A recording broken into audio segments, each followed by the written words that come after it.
Olá, olá, meus amigos, meus irmãos. Boa noite a todos. Sejam todos muito bem-vindos a mais um momento nosso aí de estudo, né? Toda terça-feira, às 7h30, paramos um pouquinho para estudar durante a reunião toda. Tem uma duração de 1 hora, né? Normalmente esse vídeo vai durar em torno de 25 a 30 minutos, ok? Estudarmos o quê? O Evangelho do nosso Senhor Jesus Cristo, tendo como luz para clarear esses ensinos a doutrina espírita, não é verdade? Estamos aí estudando os textos do benfeitor Emmanuel e especificamente os textos que ele escreveu sobre o Evangelho de Lucas, né?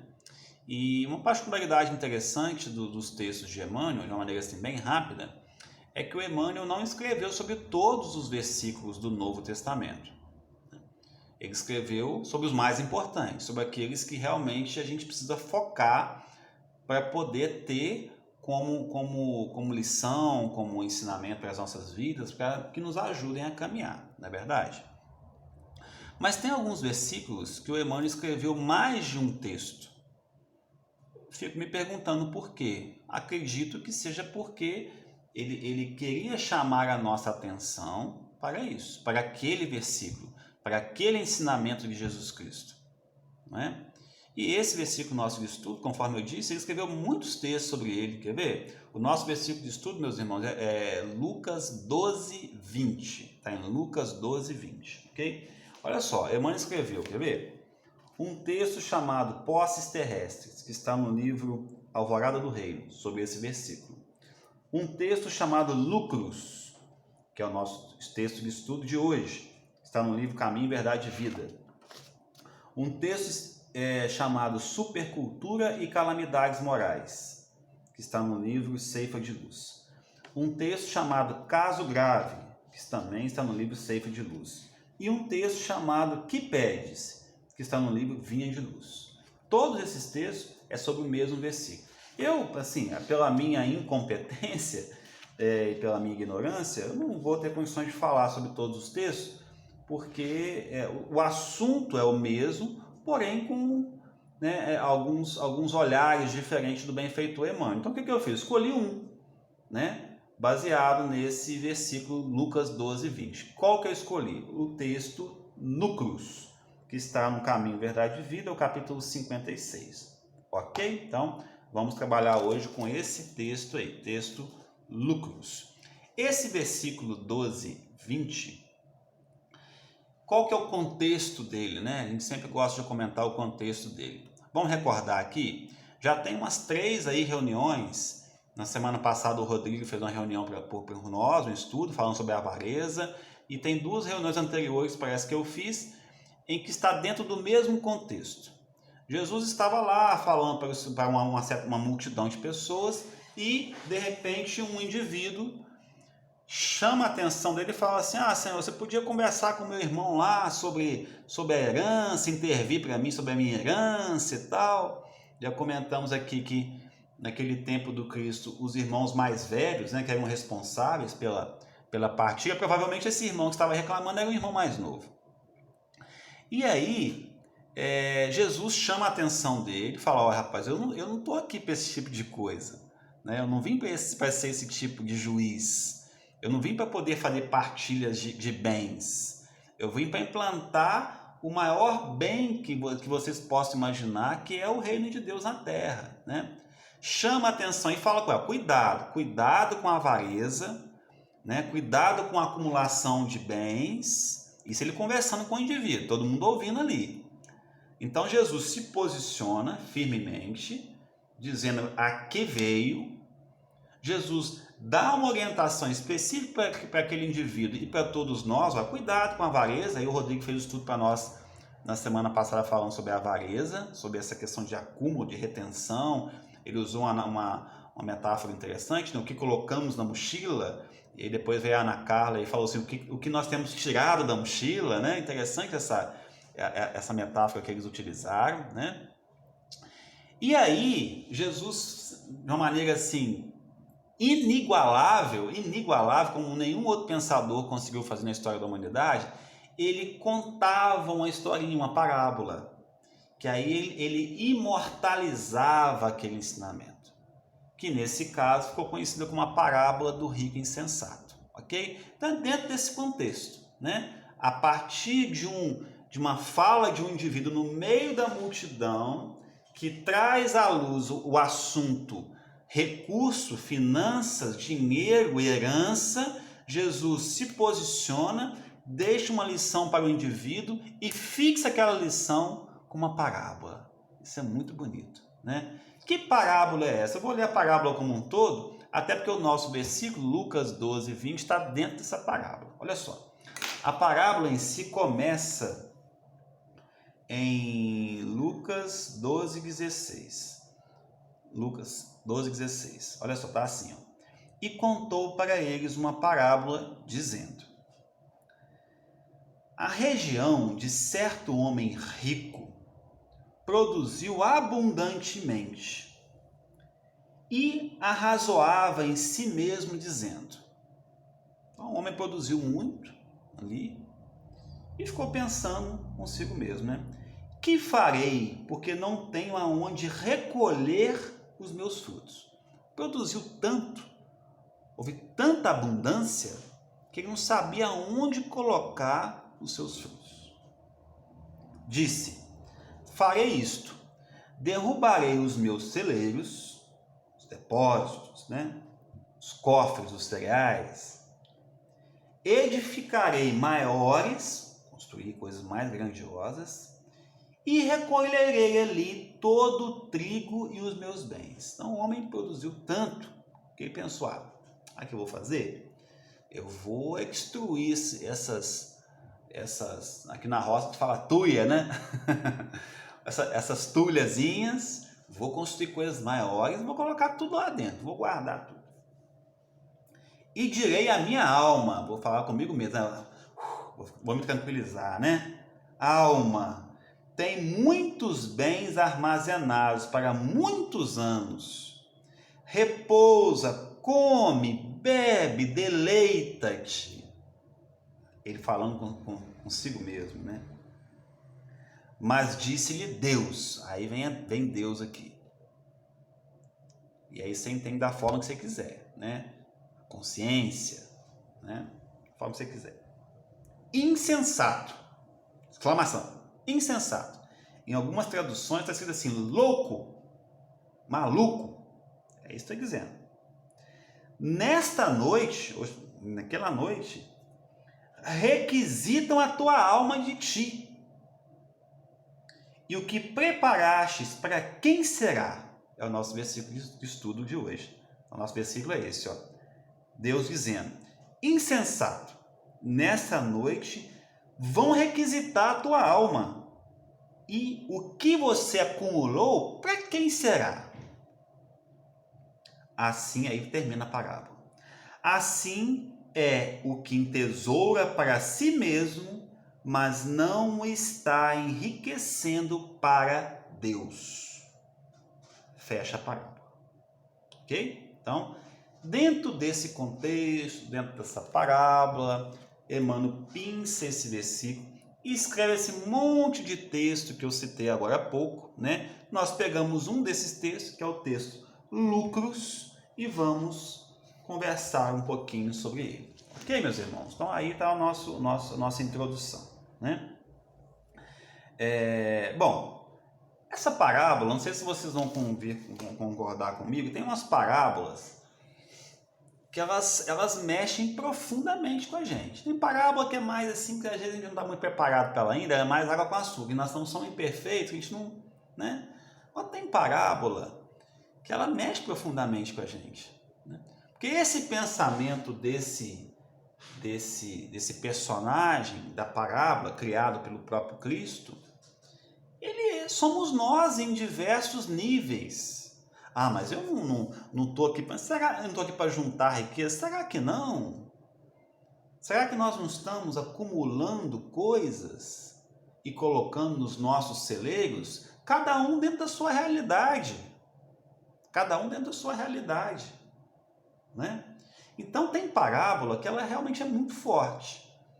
Ela, no mínimo, e essa fez isso comigo, vou falar a verdade, ela no mínimo te faz refletir com mais profundidade sobre os caminhos que você está seguindo, no mínimo. O ideal é que ela te faça tomar uma decisão, porque é para isso que serve o Evangelho. O Evangelho, no final das contas, serve para que a gente possa tomar algumas decisões. É Cristo apresentando a lei divina, nos apresentando como funcionam as leis divinas e nos dizendo, olha, os caminhos são esses. Essa, com toda certeza, a parábola do rico insensato é uma delas. Não é verdade, meus irmãos? E o Emmanuel, diante dessa parábola, diante desse texto bíblico, ele tira lucros e começa assim. Em todos os agrupamentos humanos, palpita a preocupação de ganhar. Está Emmanuel dizendo, para todo lado as pessoas querem ganhar. E esse ganhar aqui não é só no campo financeiro, não. É se dar bem em cima de uma outra pessoa, é se tentar sobressair em cima de uma dificuldade do outro. No campo profissional, numa empresa, por exemplo, você não vai ganhar nada com aquilo. Você passa por cima do outro porque o seu ego é tão gigantesco que a sensação de estar acima do outro te faz bem. Então, essa abordagem de lucros, ela é um pouco mais abrangente. Ela não se limita à questão financeira apenas, não, né? O espírito de lucro, olha que expressão interessante de Emmanuel, o espírito de lucro, pessoas que têm um espírito de lucro, ela quer lucrar de todas as formas. Alcança os setores mais singelos. Mais singelos.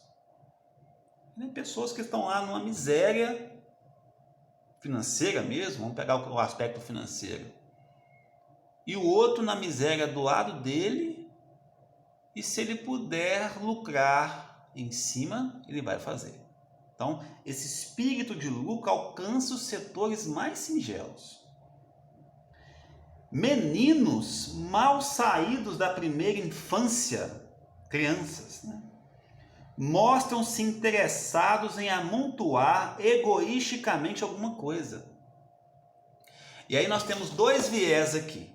Como nós somos espíritos imortais, nós somos de ontem, então se eu tenho aquela tendência de acumular coisas, por exemplo, dinheiro, posses, fortunas, poder, se eu tenho essa tendência, quando eu sou criança, eu já vou apresentar isso para os meus pais, de alguma forma. E é a obrigação deles identificar isso, tentar trabalhar. Essa é a obrigação dos pais, né?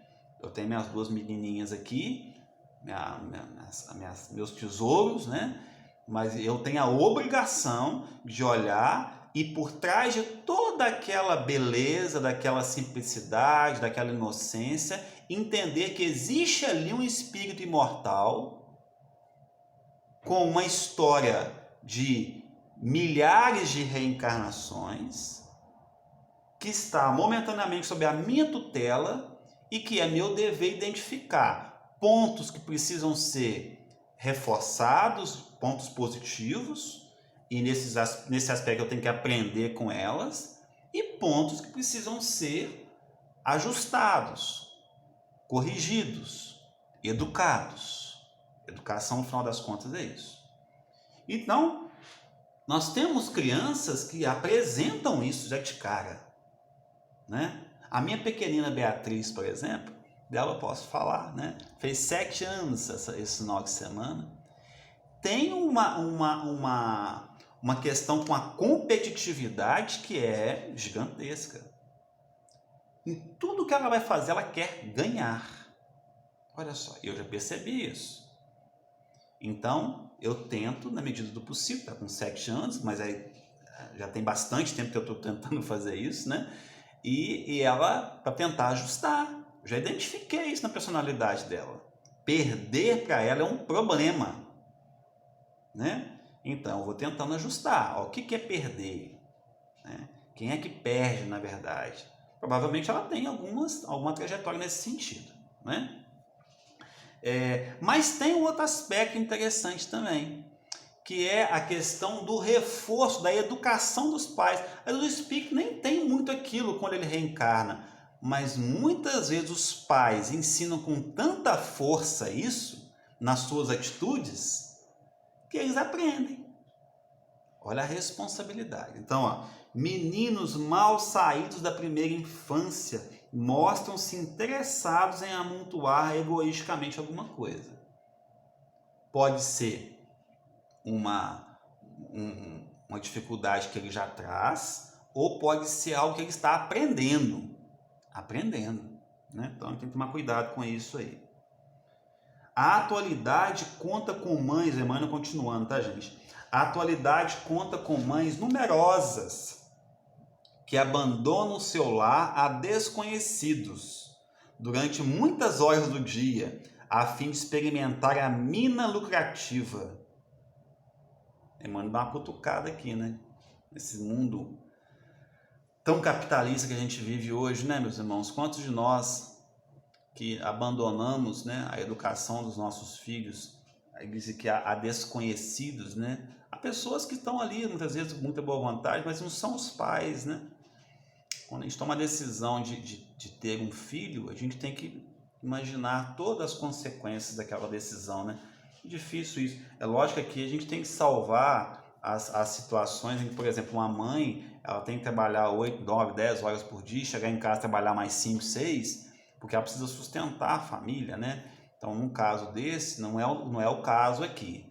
Nós estamos falando de situações que a pessoa poderia tomar uma decisão de ficar com os filhos, para cuidar dos filhos, mas pensando na questão financeira, ela toma a decisão de ir trabalhar fora, né? É algo que a gente precisa de respeito, né? E tem situações e situações. Eu estou colocando aqui uma situação que o Emmanuel vem chamando a atenção nossa, né? Que se você relegou a educação de um filho seu a um desconhecido, e se você passa 8 horas por dia, 9, 10 horas por dia longe do seu filho, de certa forma, em certa medida, isso que está acontecendo, né, isso tem consequências. Agora, existem formas de amenizar isso. Existe a questão da qualidade do tempo, né? A gente sabe que tem pais que ao chegar em casa se desdobram e ficam ali, né, em função dos filhos. Enfim, é algo que a gente tem que pensar. Volto a dizer, o Evangelho vem para que a gente possa tomar algumas decisões. E não são fáceis essas decisões, né? Cabe ressaltar um parêntese em todo esse estudo, né, de que eu estou aqui expondo algo que eu não consigo viver. E quem sabe um dia, né, a gente consegue. Por trás do sepulcro, pontos de chegada de todos os que saíram do berço, a verdade aguarda o homem e interroga, ou seja, graças a Deus que existe o desencarne, né? E ao desencarnarmos, nós seremos interrogados pela nossa própria consciência. Qual que é a pergunta? O que trouxestes? Diante de tudo aí que você buscou, do acúmulo, das posturas avarentas, o Rodrigo falou na semana passada, dessa busca incessante pelos lucros, o que você trouxe?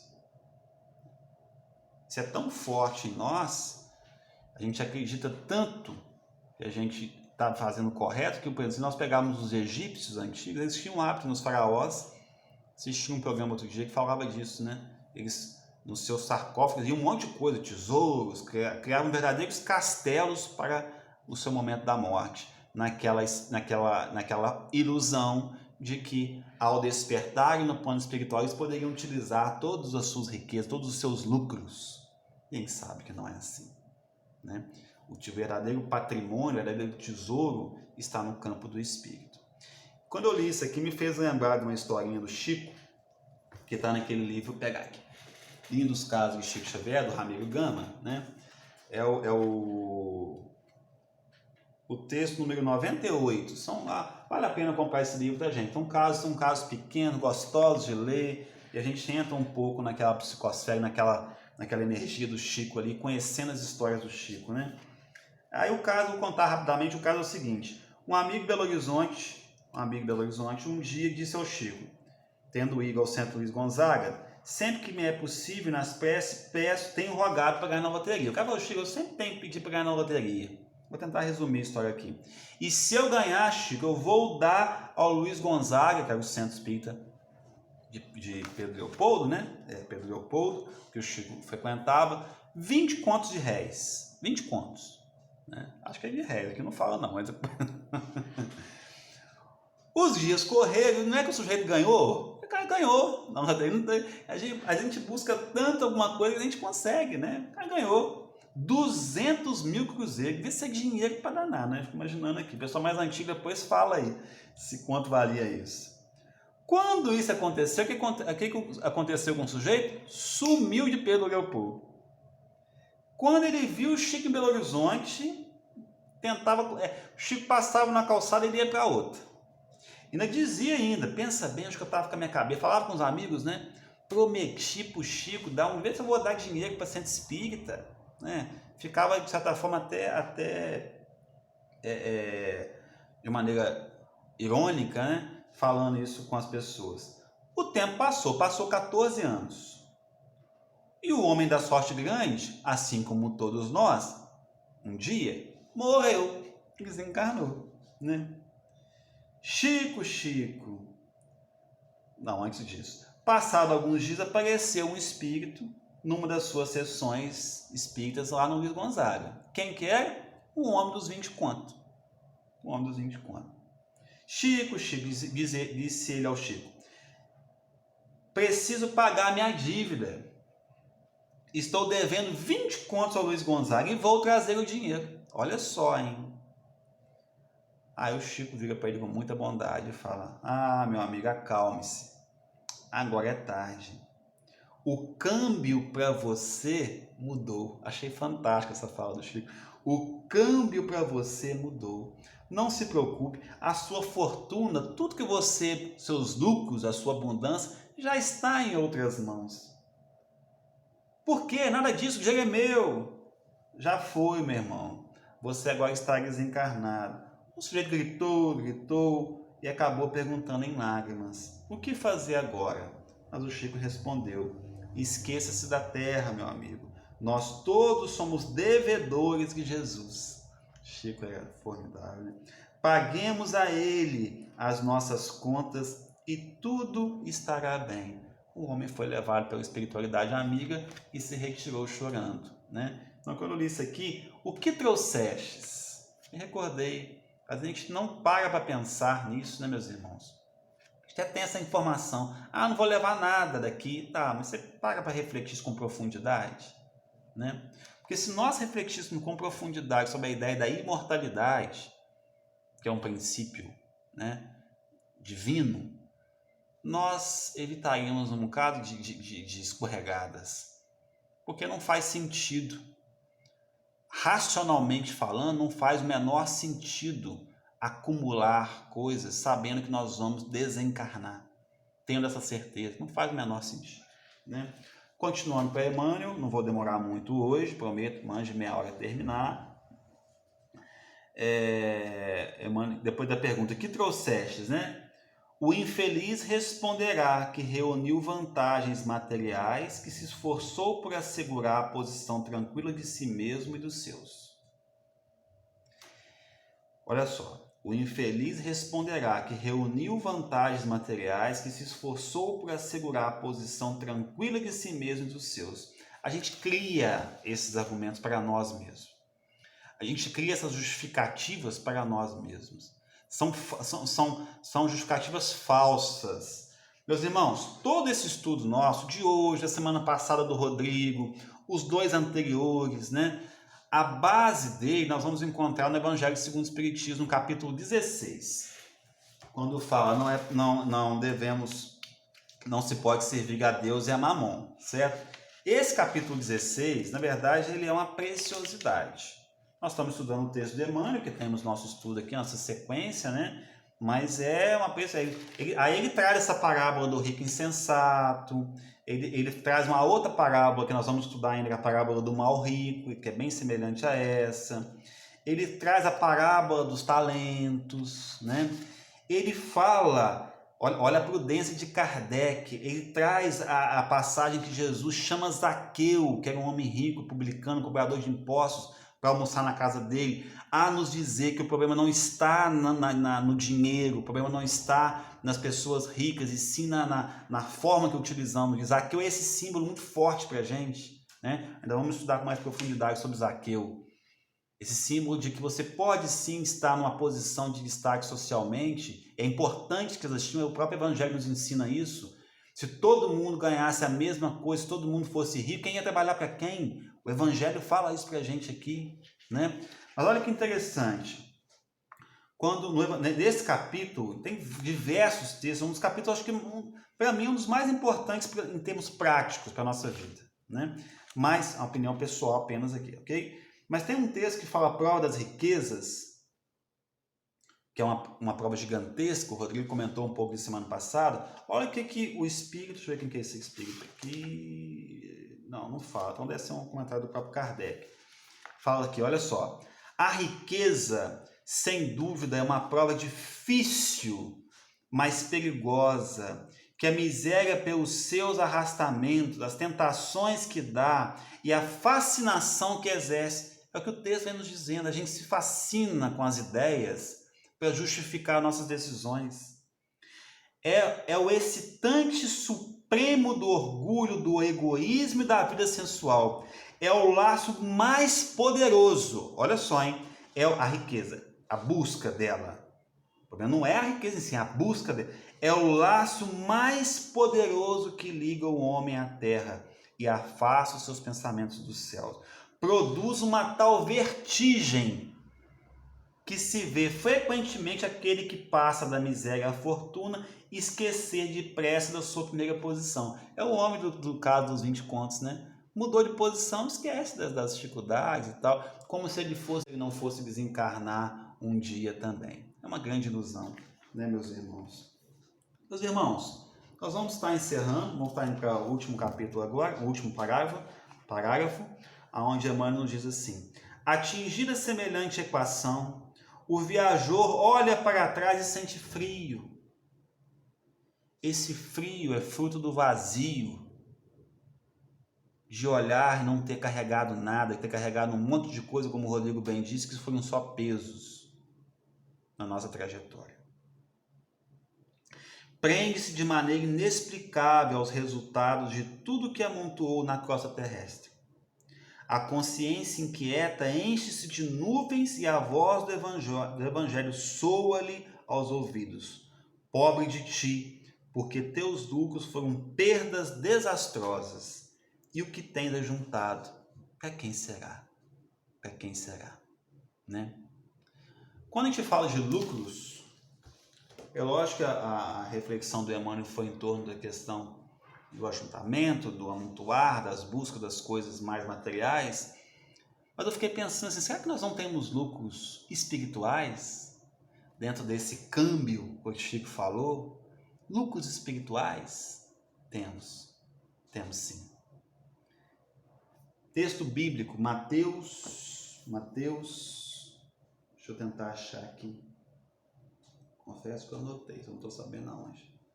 Mateus 19, 29. Mateus 19, 29. Meus irmãos, deixem de ler o Evangelho, capítulo 16, não, tá? Importante. 19, 29. Olha só o que Mateus nos traz. É uma fala de Jesus, tá, gente?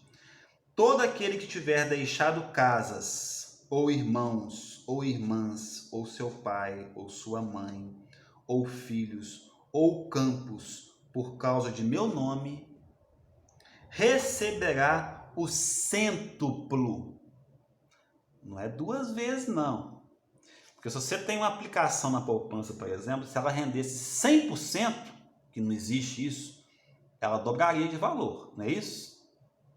100% significa dobrar de valor. A promessa do Cristo, olha a misericórdia de Deus, é nos oferecer o cêntuplo. O cêntuplo de uma coisa significa 10.000% daquela coisa.